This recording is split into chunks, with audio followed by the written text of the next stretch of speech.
আগের ফ্যাসিবাদী শাসন ব্যবস্থার মতো আমাদের কোনো নেতাকর্মী কোনো আচরণ না করে সে বিষয়ে উনি স্পষ্ট নির্দেশনা দিয়েছেন। প্রত্যেক মন্ত্রীকে দলের নেতাকর্মীরা 10 থেকে 12টি করে প্রশ্ন করেছে।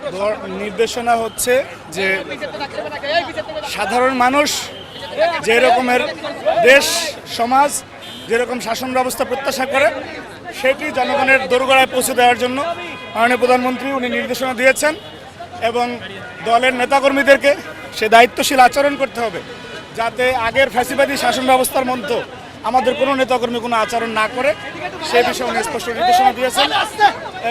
এবং এটা বাংলাদেশের ইতিহাসে একটি নজিরবিহীন ঘটনা যে স্বয়ং দলের নেতাকর্মীরা মন্ত্রীদেরকে প্রশ্ন করেছেন। প্রত্যেক মন্ত্রীকে দলের নেতাকর্মীরা 10 থেকে 12টি করে প্রশ্ন করেছেন যে আপনার মন্ত্রণালয়ে এই কাজগুলো হচ্ছে না বা এগুলি হওয়া উচিত। প্রশ্ন পরামর্শ দিয়েছেন, যেটি একদম সাধারণ একজন জনগণ যেরকমের দেশের মন্ত্রীকে যদি প্রশ্ন করার সুযোগ পেত, আমরা ঠিক সেই একই রকম প্রশ্ন করেছি এবং মন্ত্রীরা যে জবাবদিহিতার মধ্যে থাকবে সেটি তাদের বক্তব্যে প্রতিফলিত হয়েছে এবং এটি একেবারে উপজেলা ইউনিয়ন ওয়ার্ড পর্যন্ত সামনে কন্টিনিউ থাকবে। অর্থাৎ দল থেকেই যে জবাবদিহিতার প্রক্রিয়া সেটি নিশ্চিত করা হবে।